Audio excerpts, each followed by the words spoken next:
your boy Luce Cannon has been scrubbed from Shereice Mills' YouTube channel.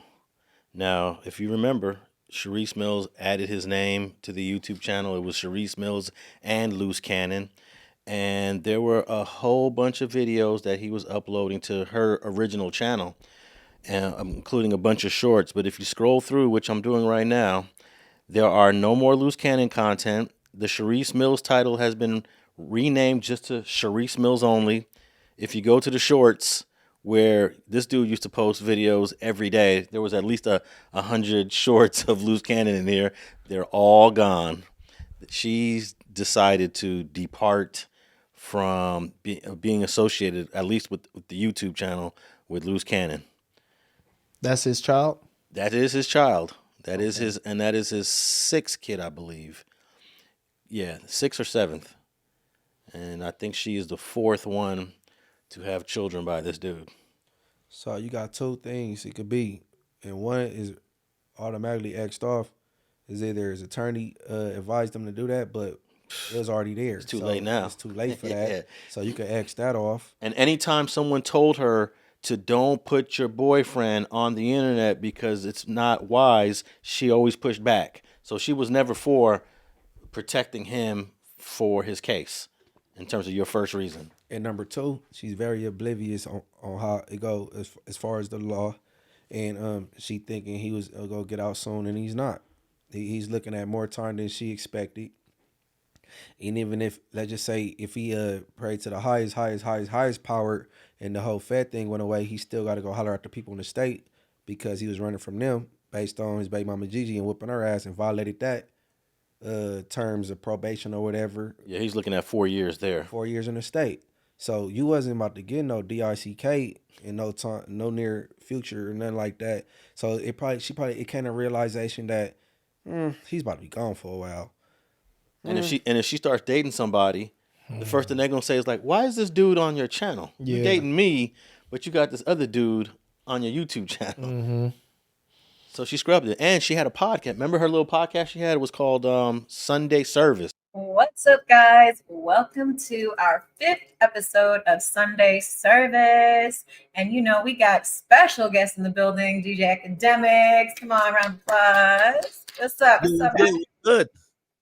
A lot's been going on, man. Just trying to keep my sanity with all this madness in this world. Yeah, I heard you on No Jumper really had to check in a couple people. I see you out here standing 10 toes down, though.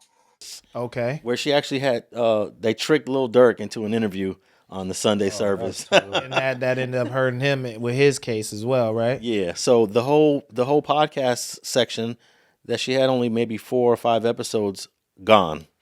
So she completely scrubbed the channel. You know what this sounds like? She started listening to the baby mama that was trying to out him as like a manipulator.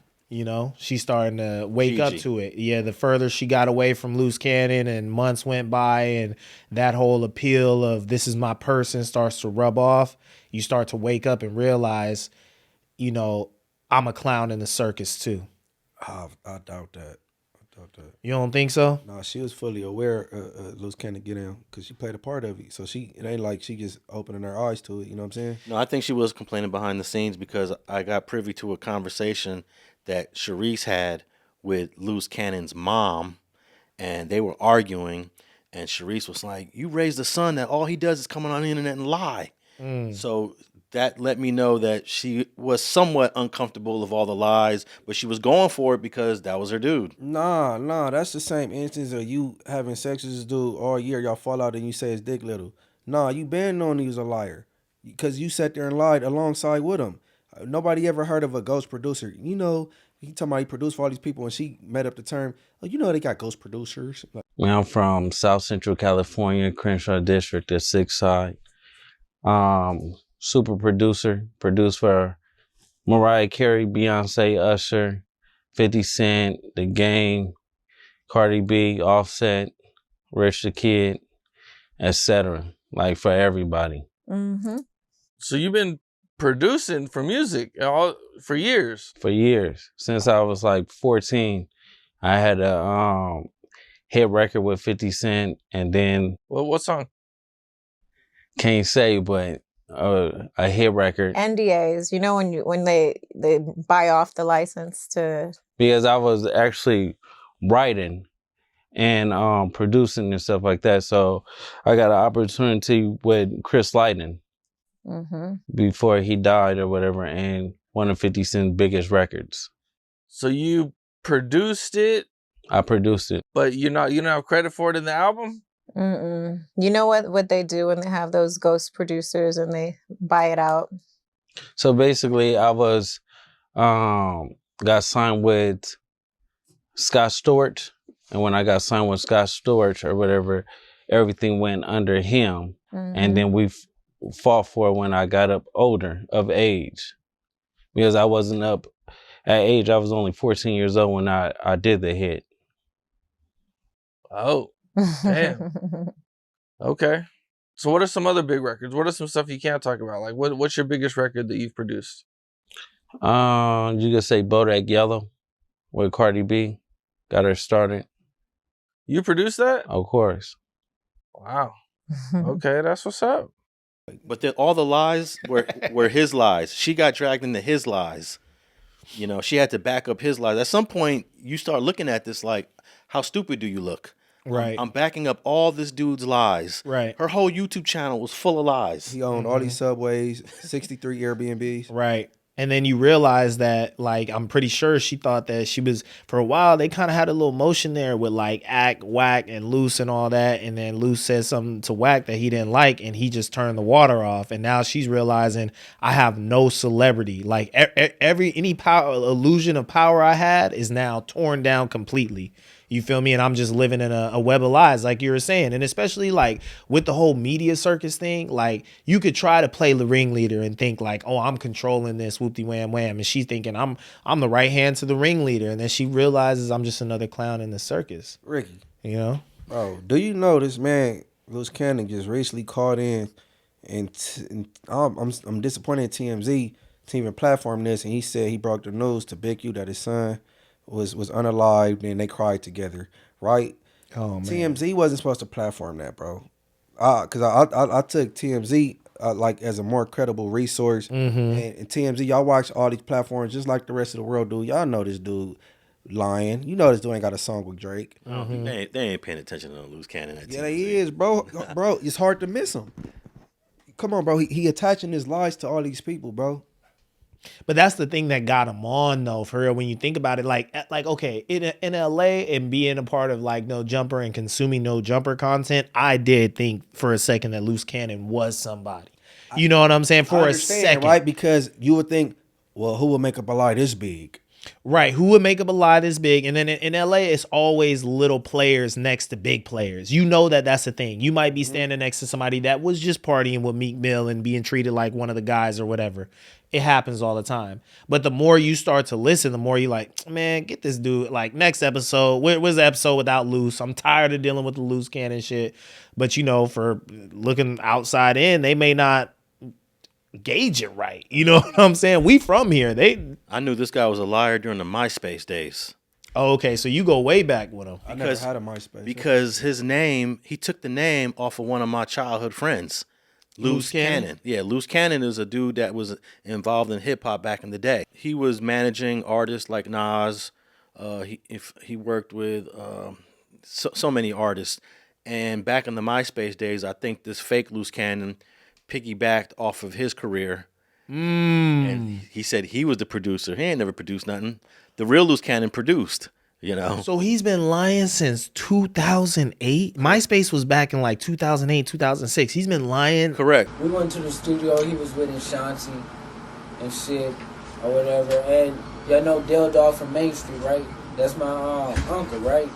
So we went to the studio or whatever. They was, I guess, all the Main Streets was securing the studio for Nelly or whatever. Nelly brought one of his homeboys in. Or whatever, these niggas was like acting like since they paying a nigga from Main Street or whatever to protect him or whatever, it was cool. So this one nigga flossing around with said he had a gold frog, right? Nigga, the fraud was big than the motherfucker. So, a nigga from Main Street, nigga took off on Cuz, right? Bam, bam, bam. Next thing you know, he take the frog, right? Nigga, he come back an hour later and said, nigga, this is not gold, this is brass. They beat Cuz up again and made Nelly give him $10,000 for nigga, or they was gonna do that to him. So nigga, I wouldn't have gave him shit, but shit, hey, that's how the game goes when you come to the West Coast. I even have MySpace text messages between the real Luce Cannon and the fake Luce Cannon, because the fake Luce Cannon would be in the real Luce Cannon's DM back in the MySpace days. That's crazy. So when he popped up in 2024, really late 2023, I was like, this dude is a fraud. Right off the bat, I knew he was a fraud. And it was crazy that it took a year before the general audience knew he was a fraud. Because like you said, when you first saw him on No Jumper, that would have been January of 2024. Some people were like, okay, this dude probably been around and did his thing. Yeah. But by the end of 2024, I think most people knew this dude was a fraud. Well, 100%. I knew that first No Jumper interview. I knew that was all lies. Well, yeah, I know Munchie ain't nothing gonna pass Munchie. I knew that was all. Yeah, he knew. What you mean? You walked up to Meek Mill like you know what it is. Yeah, but to the average person, security looked the other way. But you can understand, like the average person probably thought he was who he was, right, Munch? I guess. Yeah, I mean, you have to like separate yourself from being Munchie B. You don't know nothing, right? And you're just listening to this dude. You're like, okay, this stuff does sound like it could happen, right? Because I'm sitting there thinking, I'm like, one, it's f***ed up that you airing out the big homies drama online because now you're not cool with them. And it sounds like you committing crimes in this. Yeah. But it's like the classic LA tale of we caught a rapper out of bounds. Yeah, maybe he is thorough where he's from, but here he don't got all them straps. He don't got all those homies with him. So we taxed him so he can make it back home. I'm sure we can't go to Philly now, but hey, we don't ever want to go to Philly. We want to kick it on the block anyway. So I was like, damn, okay, maybe this, maybe it happened type thing. You know what I'm saying? Like I was more believing the pressing of Rick Ross, the Meek Mill. But yeah, like just the more he talked and stuff, I was like, yeah, this is cap. Actually, I found an old clip of him that I put in a couple videos that I did before that is undated, but it's somewhere between 06 and 08. And in that video, he's just talking mess.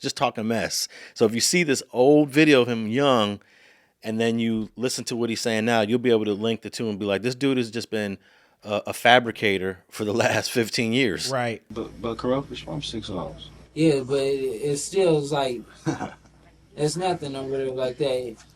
If he ain't breaking bread with the hood, niggas don't like him anyway, because this nigga's a bitch anyway. And to keep it all honesty, niggas didn't fuck with him because he was a hood nigga. They fuck with him because he brought bread to the hood, brought dope to the hood. So when he wasn't bringing no money in, shit, he ran to the East Coast. And that's where he at, living in New York. Corrupt, you fuck with Storm and him. I know where you at. You best beware because when I see you, I'm gonna break your motherfucking face, nigga. And tell Oklahoma Dash he's gonna do what you, nigga. Okay, I'm gonna break his face too, nigga. And Snoop, you ain't from Long Beach originally. You from Mississippi. And then Spider had a run in with him. Spider Loc had a run in with him back in the late MySpace days about He said he was in an elevator with Spider, and he said he was pressing him, and he was like, "Some cuz." He's like, "Don't say cuz, you ain't no crip." Spider like, I ain't tripping. Yeah, that never happened. Never happened. And then I had J.O. Felony up here because J.O. Felony was highly offended. He was hot. That Luce told a story about knocking him out. Slapping him and knocking him out. Yeah. They're from the same hood? No, J.O.'s from San Diego. Oh, okay. Gotcha. I don't even think they've ever even met. Maybe they were in the same room one time. I don't know. I don't even think that. But, this dude was clever to get away with some stuff because he would find a way to mix the truth with the lie. Well, he found a way to get a video with Drakeo the Ruler before he passed. Mm-hmm. He found a way to get Nip on a song early in Nip's career. Yeah. Nip would have never done no song with him later in his career. For sure. He had to pay for that. Hey, yeah. Cause I need to ask YG, what was you doing on that song, bro? That was early in their careers. That was like 2010. YG came out. Didn't he debut in like 09 or 08? No. YG was out. I was in Oh yeah, you're right. Yeah, early high school for sure. So that song with him and Nip, I believe, is dated 2010. Okay, yeah. So that makes sense. They were both just kind of popping on. Because Nip's Bullets Ain't Got No Name came out in 07. Those three back-to-back CDs. But the one he put out, is it the first marathon or something? That's the one that really I feel like he was polished on. That's when, because he kind of had a little bit more emotion than YG at that time. The one with Rose Clico on it or whatever, that was his more I don't like. think Nipsey ever had more emotion than YG.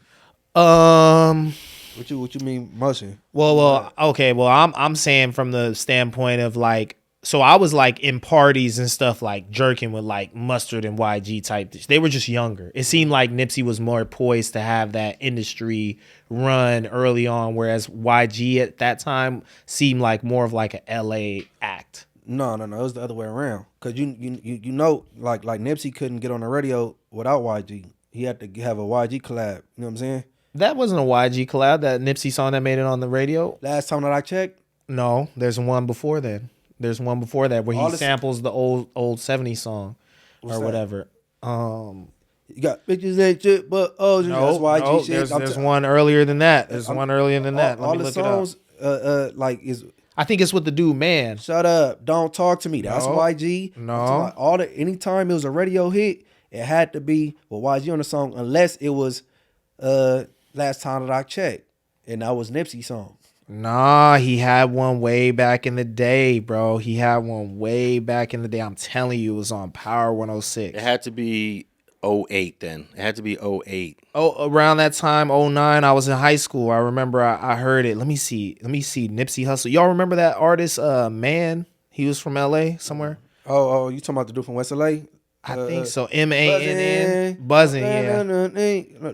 Yeah, I remember that song, but look, listen. I'm just go back to the original thing.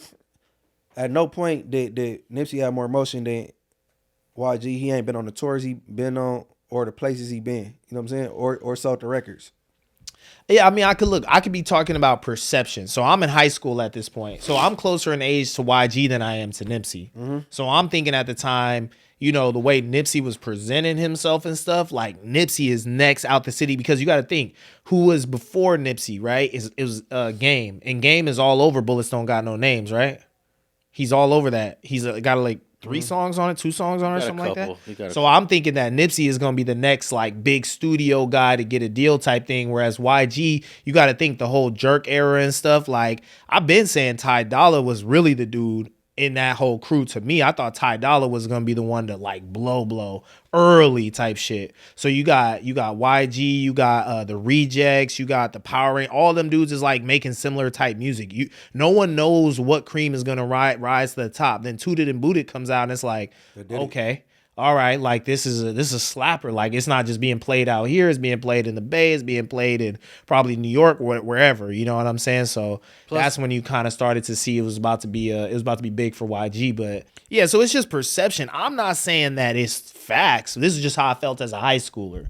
You know what I'm saying? Just being in these places and stuff. Like even I was telling that story when me and Ralphie was talking about Drakeo about, you know, just being at a party that Mustard had DJ'd. When I know this is DJ Mustard, but he's DJing in the homegirl's backyard and we getting our freak on or whatever. You know what I'm saying? Just kid type shit over in Hawthorne somewhere. You know what I'm saying? And it's like, you don't know that he's like gonna become DJ Mustard. That still kind of blows my mind. You know what I'm saying? I caught DJ Mustard at the park. Well, I went to go videotape the police like raiding this park over there on La Brea and Stocker. And there was a bunch of young kids up in there, and DJ Mustard was one of the young kids in the video. That it's on my channel. I think this was 09. So how old would have DJ Mustard been in 09? 09. So it says YG's 35, so he's 4 years older than me. If they the same age, she was probably 18. He was probably like 18 at that time. When I went to overall, I was in the 8th, and Mustard was in the 7th. And they was pushing Pusha Inc. Yeah. See, Pusha Inc. That's how I really associated them as. It was like everybody had their little crews, their little dance crews and stuff like that. I know YG from way back then. But can you imagine being on the internet and able to tell tall tales? But one of the true tales is, yeah, I got a song with YG and Nipsey. Yeah. Which is true.